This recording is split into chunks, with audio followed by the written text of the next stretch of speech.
Buenos días, tardes o noches.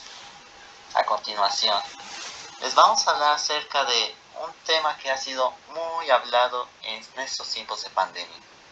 ¿Cuál es? Las consecuencias psicológicas tras el confinamiento producto del COVID-19.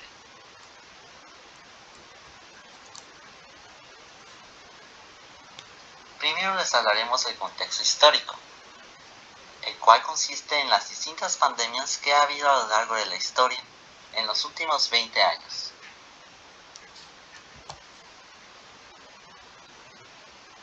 SARS-CoV se detectó por primera vez en la provincia de Guangdong, China, en noviembre de 2002. A partir de ahí, se propagó a más de 30 países, causando un total de 8.098 contagios en todo el mundo y 774 muertes. El virus se extendió por Asia, Europa y América del Norte, pero China tuvo el 83% de los casos. Al igual que el SARS-CoV-2, los pacientes suelen presentar fiebre mayor a 38 grados centígrados, tos o dificultad para respirar y falta de aliento, mientras que las complicaciones de esta enfermedad son tener neumonía o problemas respiratorios graves que pueden llegar a necesitar un respirador. La población de riesgo se encuentra en los mayores de 60 años, los que cuenten con afecciones de diabetes y hepatitis. Su tasa de letalidad fue del 10%, alcanzando el 43% en 60 años o más en el país asiático. Influenza H1N1. La gripe estacional se caracteriza por el inicio súbito de fiebre, tos generalmente seca, dolores musculares, articulares, de cabeza y garganta, intenso malestar y abundante secreción nasal. La tos puede ser intensa y durar 2 semanas o más. La fiebre y los demás síntomas suelen desaparecer en la mayoría de los casos en el plazo de una semana, sin necesidad de atención médica. No obstante, en personas con alto riesgo, la gripe puede ser una enfermedad grave e incluso mortal. La enfermedad puede ser leve, grave o mortal, como se mencionó, y la hospitalización y muerte son más frecuentes en grupos de alto riesgo. Se calcula que las epidemias anuales causan de 3 a 5 millones de casos graves y de 290.000 a 650.000 muertes. MERS-CoV puede causar infecciones graves que ocasionan una gran mortalidad. Las personas se infectan por este coronavirus por contacto directo o indirecto con dromedarios. Aunque el virus posee probada capacidad de transmitirse de una persona a otra, la transmisión de una persona a otra persona observada hasta ahora ha sido discontinua y ha tenido lugar sobre todo en centros de salud. Se ha observado que el MERS provoca síntomas más graves a las personas con diabetes, insuficiencia renal, neumopatías crónicas o inmunodepresión. Por lo tanto, estas personas deben evitar el contacto cercano con animales, sobre todo con dromedarios, cuando visiten granjas, mercados o establos donde se sepa que el virus puede estar en circulación. También se pueden adoptar medidas generales de higiene, como lavarse las manos antes y después de tocar animales y no entrar en contacto con animales enfermos. En algunos casos, esta enfermedad no provoca síntomas. Sin embargo, en la mayoría, los síntomas llevan un lapso de 1 a 2 semanas después de haber sido infectado y aparecen 5 días después de la exposición al virus. Los síntomas más frecuentes son la fiebre, escalofríos, tos, dolor de garganta, goteo nasal, dificultad para respirar y dolores musculares, mientras que las menos frecuentes son la tos con sangre, náuseas y vómito y la diarrea.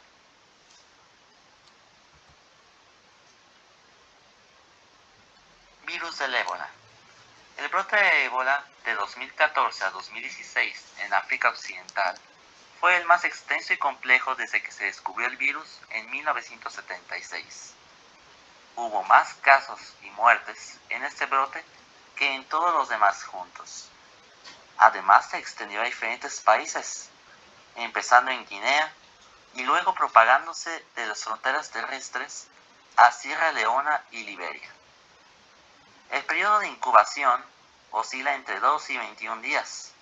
Las personas no son contagiosas hasta que aparecen los síntomas. Se caracterizan por la aparición súbita de fiebre, debilidad, dolores musculares, de cabeza y de garganta, lo cual va seguido de vómito, diarrea, erupciones cutáneas, disfunción renal y hepática, y en algunos casos hemorragias internas y externas. Los resultados de laboratorio muestran disminución del número de leucocitos y plaquetas, así como elevación de enzimas hepáticas.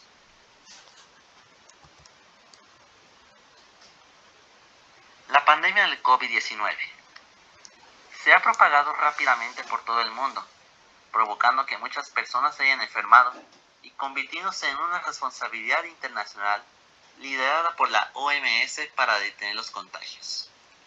Su origen remonta a Wuhan, China, propagándose como un incendio, visitando cada país en el mundo y trayendo muerte y debilidad, devastando al mundo entero de manera económica y pasando a varios países, comenzando en Corea del Sur en 23 de febrero de 2020, luego Asia del Este, luego Europa y luego países de América del Norte, Latinoamérica y Oceanía.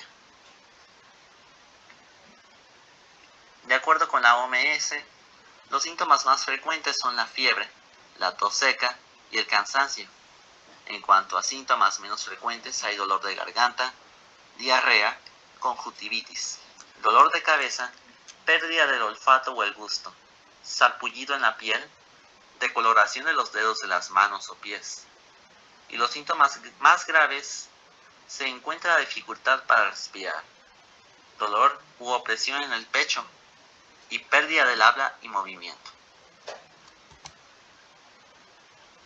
En cuanto a los trastornos mentales en México, se tiene que hay diferentes frecuencias y estadísticas sobre estos.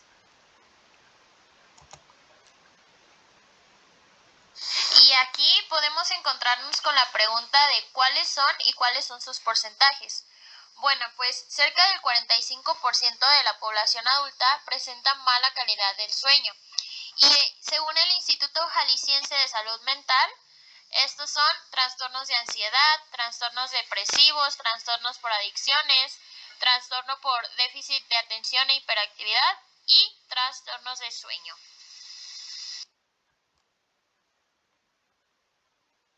La frecuencia de los trastornos mentales es que más de 275 millones de personas sufren algún tipo de trastorno de ansiedad, de las que 170 millones son mujeres y 105 millones son varones aproximadamente. Uno de los factores que influyen es los psicosociales y socioculturales, ya que se incluyen las diferencias en el tipo de afrontamiento de la persona, nivel educativo y socioeconómico, estado civil, apoyo social y adversidades durante la infancia.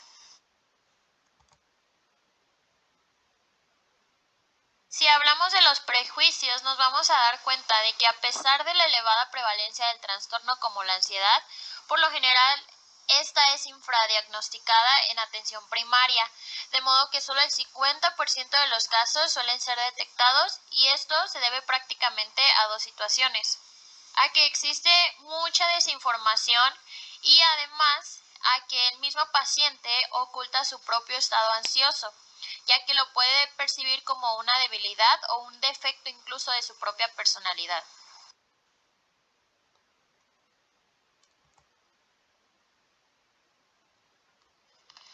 Una encuesta reciente realizada por la UNICEF muestra que la crisis del COVID-19 está teniendo un impacto significativo en la salud mental de adolescentes y jóvenes de América Latina y el Caribe.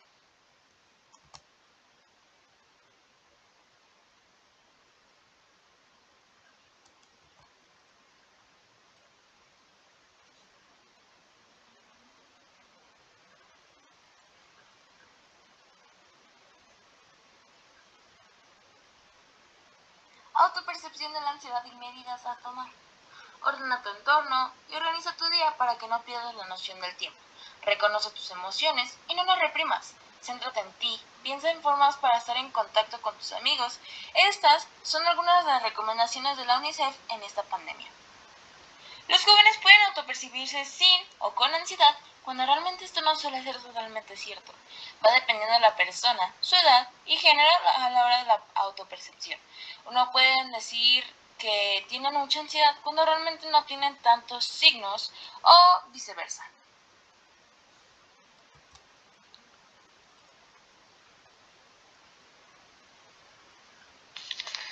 Un estudio de la UAP indica que los estudiantes ante situaciones de estrés, ansiedad y depresión, el 48.3% se dirigen con algún familiar, mientras que el 15.7% busca ayuda profesional y el 36% de los estudiantes no adopta por ninguna medida necesaria al respecto.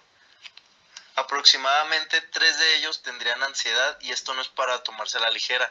La ansiedad es un padecimiento grave que afecta la vida de las personas, afecta su vida personal, profesional, académica, afecta su vida en todos los sentidos.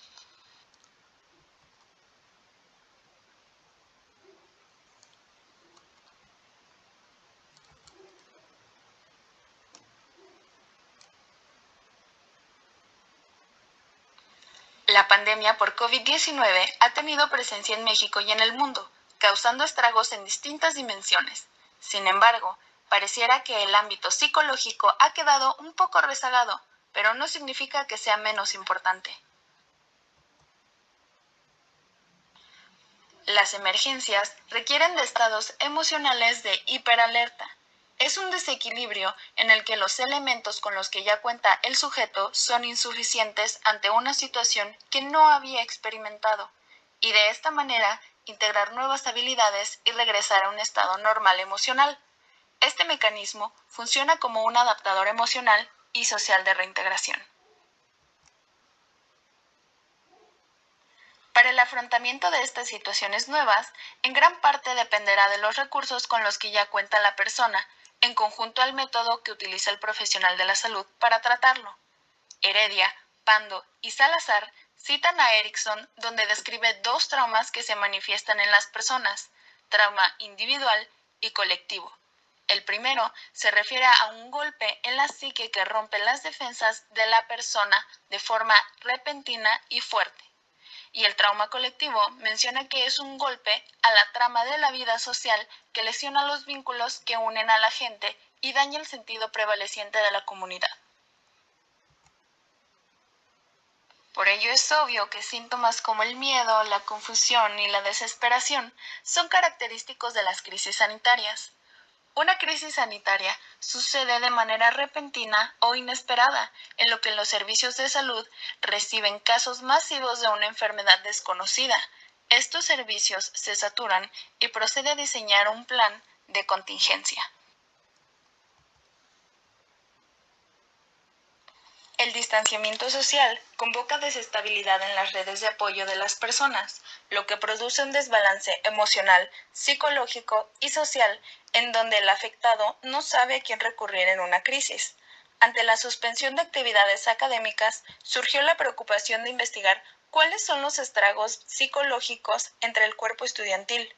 La Universidad de Guadalajara realizó una investigación en 2020, la cual indica que alrededor del 6% de sus estudiantes solicitó asistencia psicológica.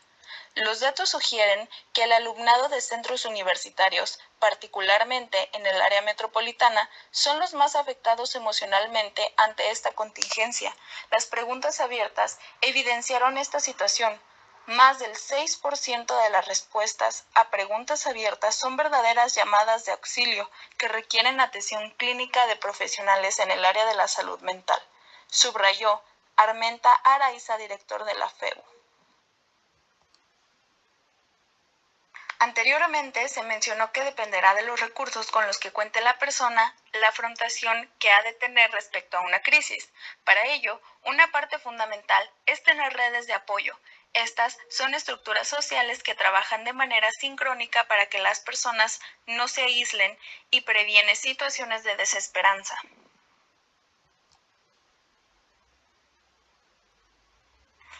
De esta manera, se entiende que la pandemia impide las condiciones sociales de encuentros colectivos, sugiriendo como único recurso las redes de apoyo informales. A continuación, se proponen maneras para fortalecer estas redes. La empatía se refiere a la comprensión de las necesidades, la afectividad, conductas y cogniciones del otro, entendiendo la comprensión como recurso de validación del evento en crisis y todo lo que refiere a este. La validación es entonces la aceptación que podrá ser incondicional y sin juicio respecto a la persona afectada. La escucha activa consiste en prestar atención al mensaje de la otra persona, hacerle notar que esa persona se está haciendo escuchada y que sus palabras son valiosas. Estos recursos tienen el fin de resolver crisis temporales, ya que son un medio de ayuda psicológica primaria que pueden ser utilizados desde la distancia, lo que les hace más eficientes. En caso de presentar síntomas de alguna respuesta patológica ante ansiedad, la opción más viable es acudir a un centro de atención especializada psicológica, pues el consejo profesional le dará seguimiento al caso si el interesado así lo desea. Sería todo por hoy y gracias por su escucha. Esperemos que la información les haya servido y conozcan más sobre este tema.